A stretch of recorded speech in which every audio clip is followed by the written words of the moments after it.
ఆ వసుదేవుడు యమున దాటాడు అంటే ఆయన తల మీద కానీ తెలుగు భాగవతంలో అయితే గుళ్ళల మీద కానీ పెట్టుకున్నాడు. పెట్టుకుంటే యమున దాటాడు. అది లేనివాడు యమున దాటాడు అంటే కాలమును దాటాడు, కాలమునందు మళ్ళీ వస్తాడు అంటే మళ్ళీ పుట్టడం అనేటటువంటిది సంభవం అవుతూ ఉంటుంది. కాబట్టి ఇటువంటి యమున కాలస్వరూపమైతే ఆ కాలస్వరూపమునందు ఎప్పుడు ఎవరు పడిపోవాలో ఆ సమయానికి పడిపోయేటట్టుగా చేసేటటువంటి వాడు యమధర్మరాజు. ఆ కాలము ఆ సమయం వచ్చింది అనేటప్పటికీ ఒక్క 5 నిమిషాలు ఇవ్వండి రామనామం చెప్తానంటే ఇంకా ఆయన ఇవ్వడు. ఆ కాలమునందు పడగొట్టేయాలి అంటే పడగొట్టేస్తాడు. వినియోగించుకోకపోతే అది మన దురదృష్టం. ఆ సమయానికి ఆ కాలంలో పడగొడతాడు. అందుకే యముడు యమున ఈ ఇద్దరు సూర్యభగవానుని యొక్క కుమార్తె కుమారుడు. కాబట్టి ఇప్పుడు ఈ యమునా నది యందు కాళింది మడుగులో కాళీయుడు పడుకుని ఉంటాడు. కాళీయుడు అనేటటువంటి మాటకి అర్థం ఏమిటో దాని విశేషం ఏమిటో నేను తర్వాత మీతో మనవి చేస్తాను.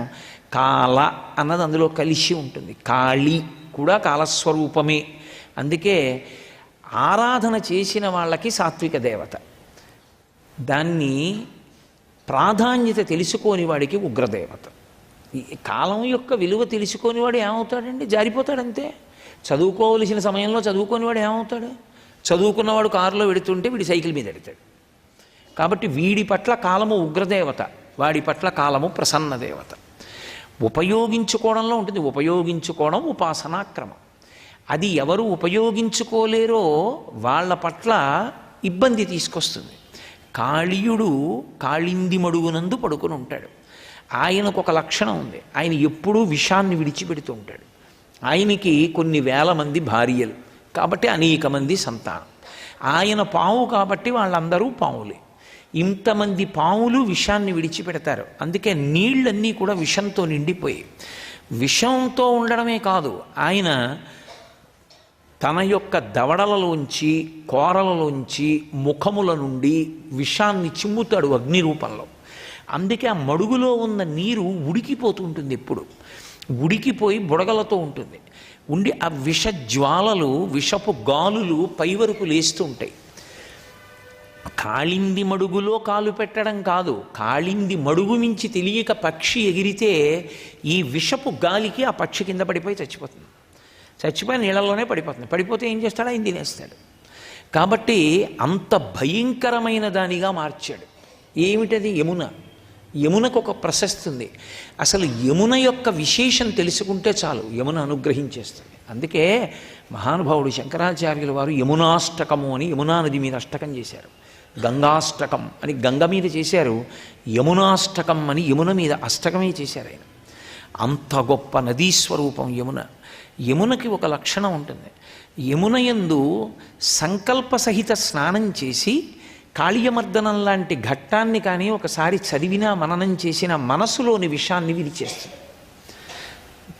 మనస్సుకి శుద్ధిని ప్రసాదిస్తుంది యమున. అందుకే నదులను గౌరవించడం, నదులను పూజించడం ఒక్క సనాతన ధర్మమునకే చెల్లింది. యమునా నది అంత శక్తివంతం. అటువంటి యమునలో ఈ కాళీయుడు పడుకుని ఉన్నాడు. ఒక రోజున ఈ బలరాముడు రాలేదు. ఎందుకనంటే బలరామకృష్ణులు ఇద్దరూ కూడా అవతారమే. అవతారము అంటే మీరు కొంచెం జాగ్రత్తగా పట్టుకోవాలి అసలు ఆ మాట. అవతార అన్న మాటకు అర్థం ఏంటంటే ఈ మాంసనేత్రమునకు కనపడేటట్టుగా కిందకు వచ్చింది అంటే అసలు ఈ మాంసనేత్రమునకు అది కనపడదు. ఎందుకు కనపడదు అంటే దాన్ని చూడ్డానికి దీనికి శక్తి చాలదు. నేను మీతో మాట చెప్తాను, పట్టుకోవడం తేలిగ్గా. నెయ్యి ఎక్కడుంటుంది? పాలలో ఉంటుంది. నెయ్యిని చూడడం సాధ్యమా? పాలిచ్చి నేను పాలిచ్చి నెయ్యి ఏదని అడిగాను అనుకోండి, చెప్పగలరా? అదే పాలు కాచి తోడిపెట్టి చల్ల చిలికి వెన్న తీసి కాస్తే నెయ్యి వస్తుంది. ఇప్పుడు నెయ్యి కనపడుతుంది. నెయ్యి పాల అంతటా ఉన్నా కనపడదు. సాధన చేస్తే కంటికి కనపడుతుంది. అలాగే హరిమయము విశ్వమంతయు హరి విశ్వమయుండు. హరి విశ్వమంతటా ఉంటాడు, నెయ్యి పాల అంతటా ఉన్నట్టు, కానీ కనపడడు. ఎవరికి కనపడతాడు? ఎవడు పాలను కాచి తోడిపెట్టి పెరుగు చేసి అందులోకి కవ్వం దింపి చల్ల చేసి వెన్న తీసి కాచి నెయ్యి చేశాడో వాడికి కనపడుతుంది. ఘృతం పిబేత్, వాడు ఆ నెయ్యి తాగి అనుభవిస్తాడు.